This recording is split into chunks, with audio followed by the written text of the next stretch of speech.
Hello and welcome to Detroit Comics Party, episode 58. We are here this week with our friend Carter Teranes. Welcome, Carter. Thank you.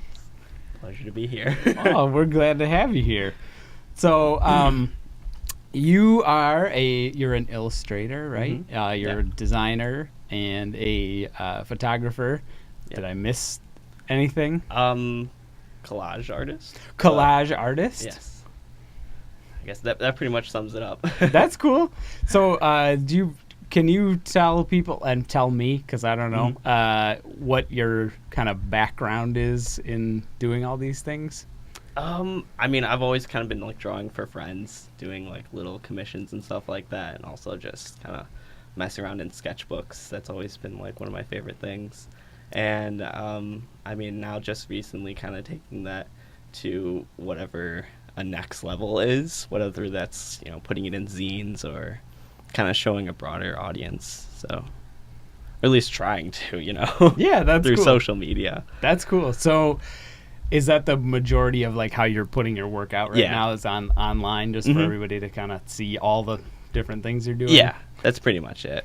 That's cool. So when you do make a zine, where do you try to put it?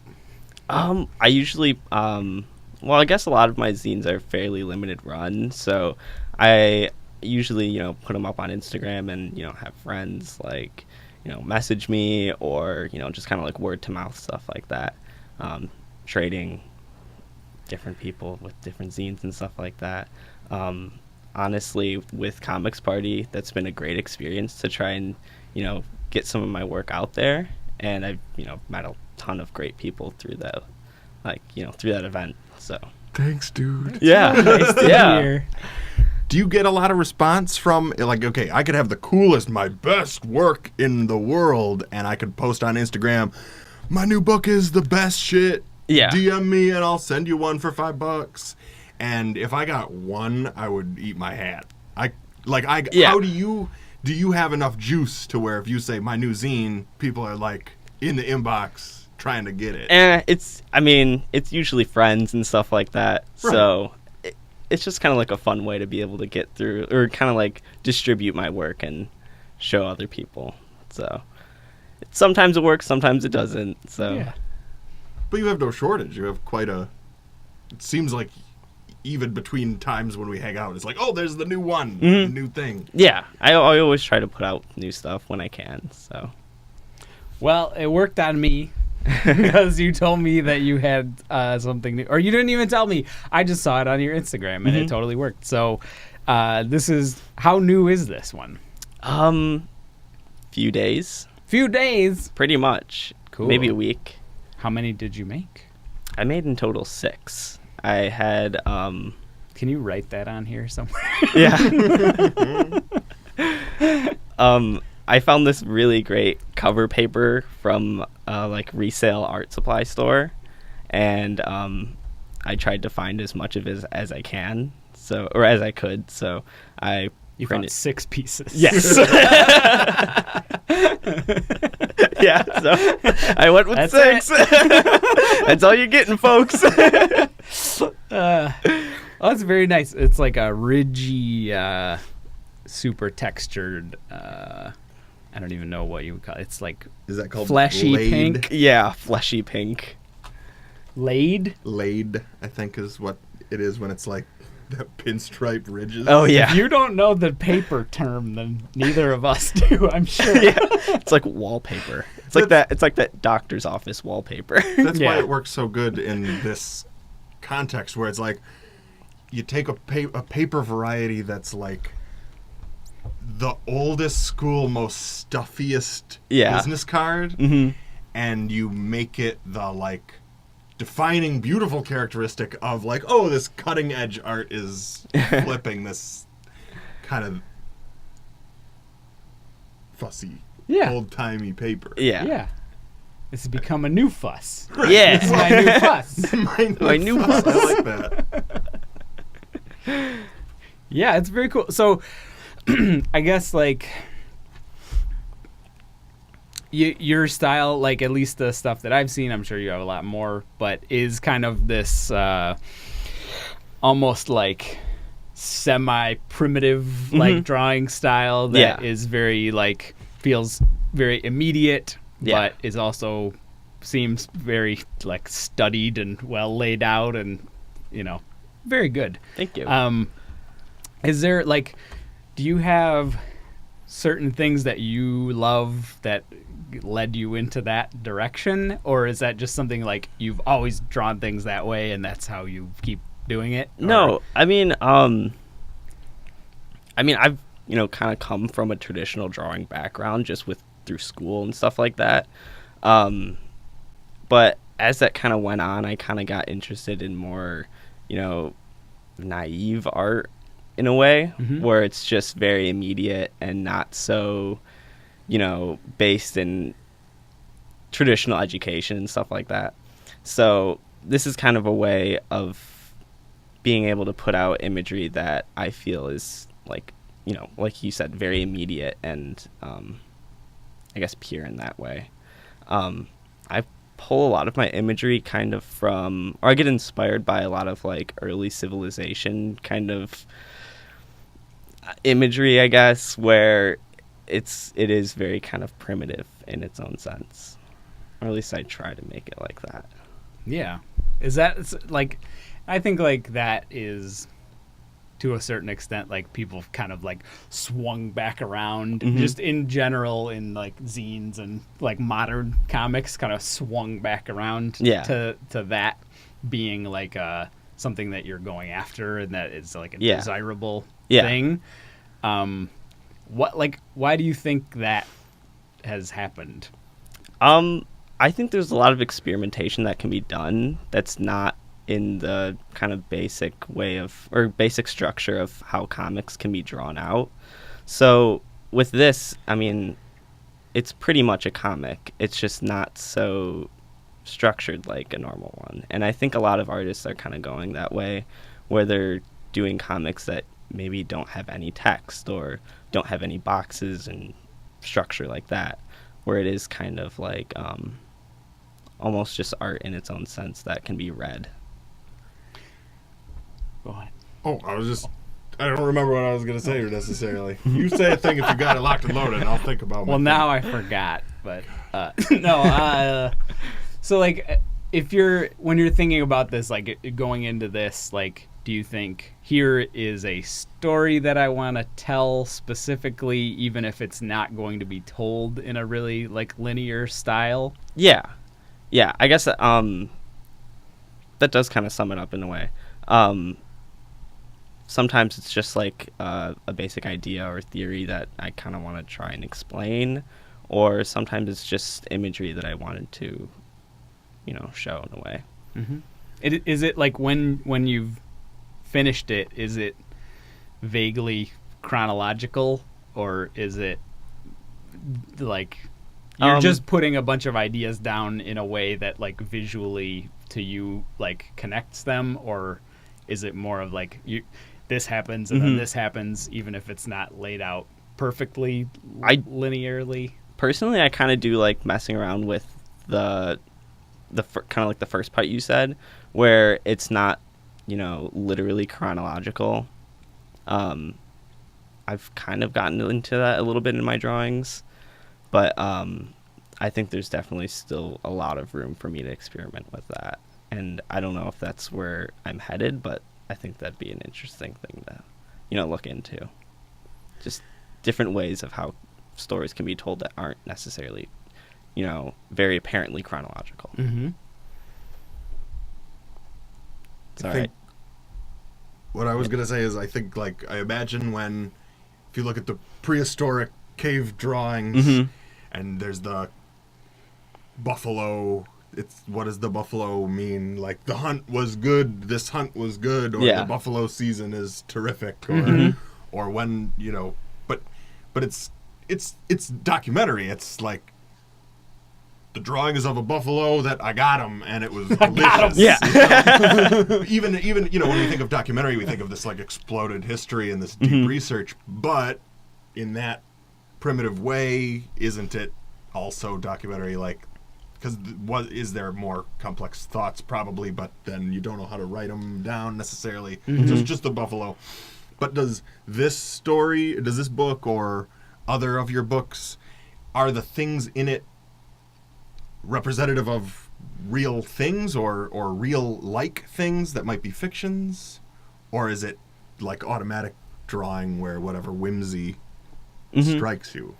Well, this one has a lot of this one in particular has a lot of, I guess, symbolism and imagery that, I guess, symbolism overall, where, you know, it does draw from, I guess, real life inspiration and isn't just, you know, pure whimsy, but in a sense, I think that's still added in different ways. I'm sorry, we're like, describe your art, like, explain your style and your methods. Where is your place in history, Connor? Because right before we started recording, we were having a very delightful conversation about saws and Yeah. Carhartt shirts. So. Is it too stuffy? Do we have to blow off the art school valve? I'm trying to get rid of it all right now so we can talk about some fun shit. I want to talk about saws. Sawing. Oh, man. Yeah. Go ahead. No. I was just going to say, I feel left out. I haven't even looked at this book yet. Sorry. Here. Thank you. Check it out. Check it out. Who's the buffalo in this book? Oh, geez. I don't know. I guess it could be the people. They're the ones getting got. Peopleos. Oh, this is terrific. This is that style.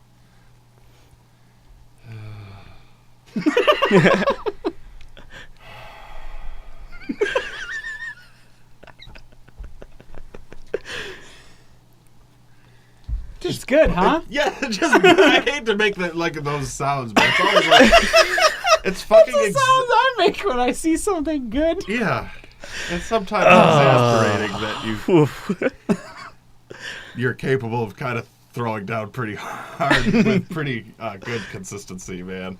Thank you. I like that. That's maybe we were having a conversation earlier about the different like high points of. Or like the most desirable characteristic of different eras in zines, where like in the, you know, there's a part of the 90s where like political activism and like extreme politics and anarcho zines, that was the most desirable like genre or characteristic.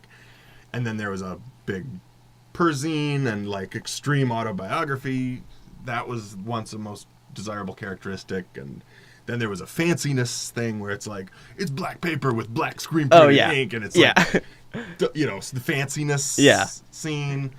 And now I'm hypothesizing that uncomfortableness is going to be the new most desirable characteristic for this era that we're probably already in. Or we're probably already late to the party. Yeah, maybe. If we realize it, we're late to the party. Yeah. But I think I'm right about that. No, I totally agree with you. So we were talking about Natasha's book and Julia's books. So I think Definitely. it's something I gravitate towards. Talk about somebody you got to hit up on Instagram and get their new book. Okay. The new Julia F. book is fucking brutal. Yeah. In its sincerity and its honesty and its what seems like huge, like almost oversharing, but it's like, this is the story and I'm telling it. Yeah. And it's just terrific. It's, I don't know. I haven't read it yet. I'll load you a copy. Huh? She's sending it to me now. Oh, good. Yeah. It's in the post. It's in the post. Now shipping at all your local Instagram direct message. Yeah. What's your favorite comics that you like right now? Or doesn't it have to be comics, just like art and stuff? Oh, geez. God, I don't have names right now. Or a style or a type of thing, or like, what do you go out and look for? I guess I believe his name's Patrick Kyle. He's a really great illustrator. It's just very, you know, kind of whimsical. The person's Instagram name is Deep Gnome. I think that's his like brand name. It's just this really odd kind of like almost like alternate reality graphic design kind of thing, and I think a lot of his work kind of draws from like fantasy kind of imagery where there's like goblins but like mixed with odd like very clean modern but like retro text. And I think he has another brand called like News, I believe. Sadly just got ripped off by Urban Outfitters. I saw that. Oh, Yeah, wait, yeah. that's how you know you've arrived. Yeah. He got ripped off by Urban Outfitters. Yeah. That must be why. He's a made man. Yeah. That must be why all that sounds familiar, because you reposted it. Yeah, I was okay. furious. I was very upset. But I love his work. It's great. I'll have to check it out. Yeah. Cool. Yeah, so I don't know. I didn't want to just talk about drawing the whole time because you're also an accomplished photographer. So it's more so of a hobby that I've really kind of like gotten into, and I guess I think it's like a fun way to add that into scenes and my own work. But it definitely has started as just like a hobby. I've talked to a lot of people who have like done darkroom stuff, and I'm like, I just send my film into CVS and they send it in they the keep mail. doing a good Yeah, job. they I do a keep great sending job. it to Yeah. $350. You don't have to get a chemical burner. Anything. But I think it's like a really accessible thing that people aren't necessarily aware of, because a lot Doing of, film photography? yeah, because I found a lot of my cameras for like $2 at Value World, and I'm like, hey, this takes decent pictures, and I like how it looks, and I can mess around with it and get like really odd, strange things if you find like right imagery. And I think that's just a really fun thing to play around with, that you can even take those like inspiration or take like your photos that you've taken and use that as inspiration in any other type of work that you do, I guess. Yeah. So you're like, most of the time when you're out doing photography, you're a lot of or at least the stuff that I've seen, it's a lot of like, it's like suburban, like a building, a house, a yard, the grocery store. Like, it's like a parking lot, a corner of a car. Like, it's like wonderfully composed and thought out and everything. But thanks. Is there like, is that just what you're attracted to when you go out and you're looking for things to like make an image out of? It generally is. I just kind of tend to find like, I think it's like kind of beautiful when you can find interesting imagery in like just the complete mundane, and finding those things interesting is always exciting to me. So yeah. Do you have any plan? I'm curious, like, just with this style where it, again, just less like linear, less of like a regular story structure. Do you think there's room in that to do, or do you want to do like longer work, or like a giant book that like you can kind of just follow in any way you want? Or like, do you think that's like something that works in that style? I think it totally could, and I'd definitely be interested in doing something more like that. Right now I'm kind of winging it with my work, but I'd love to like be able to plan something like that, especially if there's a really solid idea behind it. So yeah, could you please make that 200 pages long? Figure out the idea later. Yeah. Hey. But then, like, I think that's very good. That whole book, as it is great, but would you become exhausted trying to kind of keep that level of composition over? What's your stamina on? Can you just wing it and do that forever? Like, I don't know. I think because there's so limited structure to it, but even though you can find rules within it, I think that there is a lot of room for variation, so maybe it could happen. The bonus too is if you're doing it in like primitive style, it's only gonna get more primitive the more exhausted you get towards the end of making the book. Oh, that's the concept then. You have to do Oh, it yeah, all okay. at once. Oh my god. yeah. One sitting. All right. Well, we're just gonna keep rolling for 18 hours, and this will be like the lock-in episode. Lock it in high school, guys. I'd read that for sure. Yeah, me too. What's next on... Do you see anything coming over the horizon? What's next for your output? What are you working on? What projects come soon? Honestly, I don't know right now. You just released a book 2 days ago. When are we gonna get another one? I don't know. I'd like to do maybe something that's purely collage oriented. I've been messing around with that a lot. I really love just basic shapes. Just mess around with just, half circles and stuff like that, and seeing what kind of compositions you can get with very basic kind of paper cutouts. I always think that's fun to mess around with. So Seeing anyone get excited about the concept of a half circle means I'm probably going to be interested in whatever you're doing. What was the German geometry game that was just like plastic? Tangrams? Yeah. Oh, yeah. That was a good game. I just talked to my therapist for an hour today about how much I love, like, geometry. And I think she was just like, never thought about it like that. Like, oh, boy. Oh, my God. Sounds like money well spent, sir. yeah. Yes. I guess. Oh, God. I wanted to ask you, too, like, on your Instagram, I've been seeing a lot of, like, stick and pokes lately. Yeah. Have you been doing that for a long time and just started posting it, or did you just kind of get started? I'd say I kind of just got started with it. It's just been like another little fun little hobby thing that I'd really like to develop more.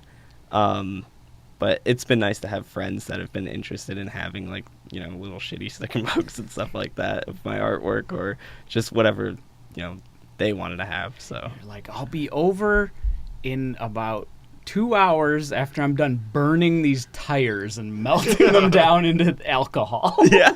So I can jam it into your arm. Is that what the ink is made of? Tire rubber? Sometimes. Nice. The good shit. yeah. Either the really bad real stuff, or like, I imagine like it's gonna go so far in the other direction that there's like artisanal like tire burnt yeah. ink that you can buy from the specialty store. Yeah. But what's the end game of stick and poke? Do you one day hope to get like just a tattoo gun and be a tattoo guy? Honestly, I like the whole concept of stick and poke. I've kind of read a little bit into this and kind of have seen this a lot with different tattoo artists regarding just the traditional tattoo industry, where people get an apprenticeship, people pay for an apprenticeship at a parlor, and kind of have to almost be like a marketing tool for the parlor, where it's like, we want you to do this certain style of, or we'd prefer you to do this certain style of artwork so that this tattoo shop can make money, right? And look at this one. This is Garfield. Yeah. Remember what he looks like. Yeah. But I've definitely seen a lot of stick and poke artists and home tattoo artists being able to express, very odd and interesting imagery, on their own, and still in a, safe, clean way that's just not following the traditional, like, tattoo industry. And I think that's really exciting, and I think that's really getting really popular right now. It's just super exciting. So I think it's cool too.